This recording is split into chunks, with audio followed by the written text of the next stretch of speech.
Après 15 mois de brouille diplomatique, assiste-t-on à un retour d'une idylle entre le Mali et l'Algérie? Vendredi dernier, Alger et Bamako ont annoncé leur retour de leurs ambassadeurs respectifs ainsi que la réouverture de leur espace aérien. Je rappelle que les relations entre les deux pays étaient glaciales depuis la destruction d'un drone militaire malien près de la frontière commune entre les deux pays au printemps 2025. Pour tenter de comprendre l'origine de ce rapprochement et se projeter sur l'avenir de leurs relations, avec nous ce soir, Mohamed Amara, sociologue malien, auteur de plusieurs ouvrages, dont Le Mali rêvé, disponible chez L'Harmattan. Bonsoir, monsieur Amara, et merci d'être avec nous.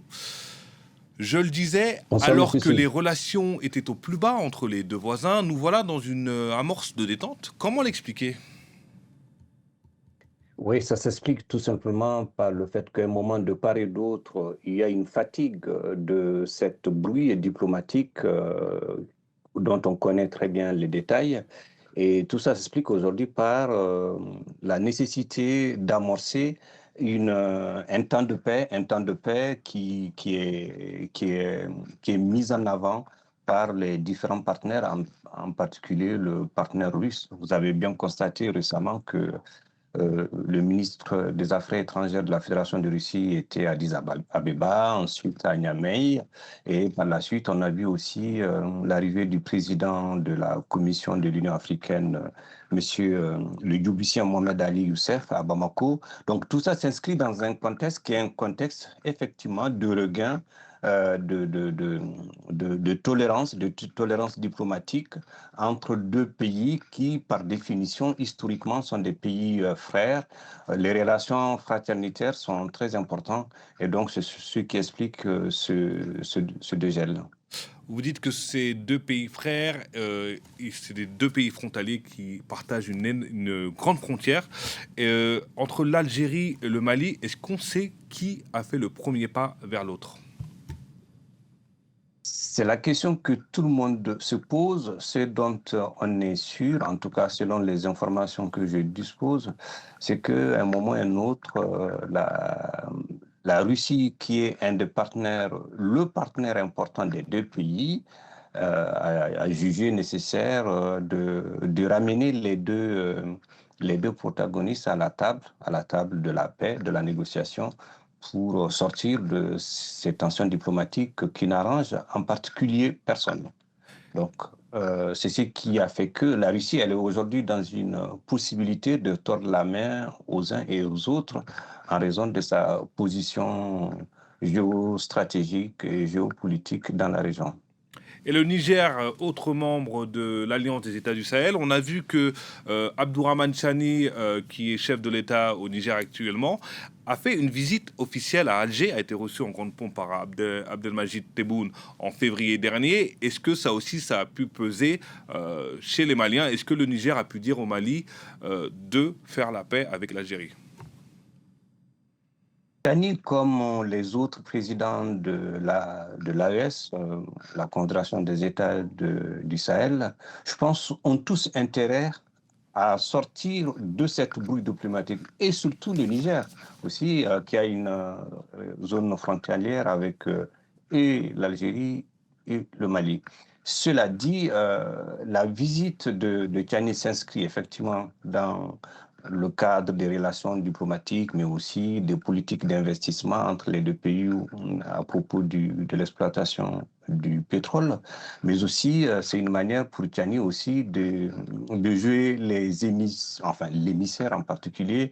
Mais encore une fois, je reviens à ce que je disais. Je pense que tout ça est fait sous la coupe, enfin, sous le giron russe.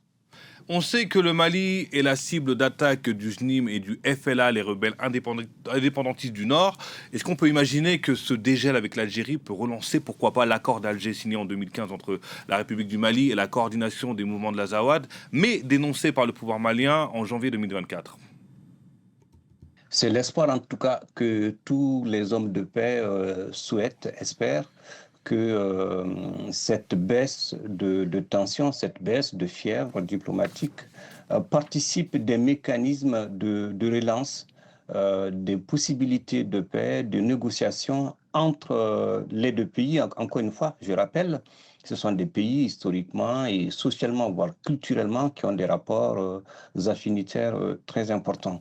Donc c'est l'espoir aujourd'hui, en tout cas, qui est posé. Et dans ce cadre, effectivement, ce que j'ai toujours promu, c'est cette possibilité d'avoir une alliance républicaine qui implique l'ensemble des acteurs maliens et le FLA et tous les autres et les politiques, parce que ça nécessite aussi quelque part une réhabilitation des hommes politiques, enfin de la politique en particulier, pour que désormais on s'inscrive la paix, parce que la paix, on l'a fait avec les autres. Ça veut dire dialoguer avec ceux avec lesquels on est en désaccord sur pas mal de sujets. Et on sait très bien aujourd'hui qu'au Mali et dans la région, les sujets de discorde sont indénombrables.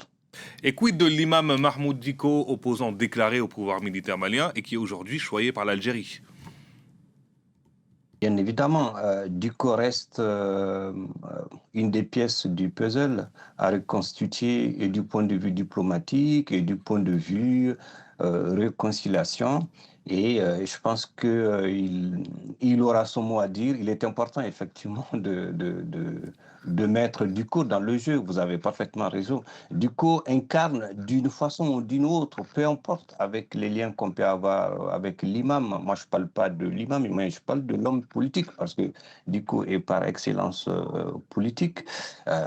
C'est aussi sa capacité de tolérance pour ramener les acteurs maliens, voire même non maliens, à dialoguer et à faire la paix. Encore une fois, je rappelle cette importance de temps de paix que traduit ce dégel en fait des tensions entre les deux pays et qui nécessite bien évidemment l'implication de tous les acteurs. Donc, c'est ce qui nous permettra de sortir de cette guerre qui, on sait bien, la suite, c'est un péril humanitaire.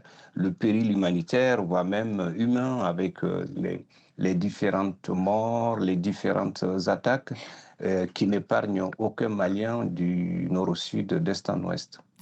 Merci beaucoup, Mohamed Amara. Merci d'avoir accepté notre invitation sur France 24. Je rappelle que vous êtes sociologue. Merci d'avoir répondu à nos questions sur le Mali et sur l'Algérie.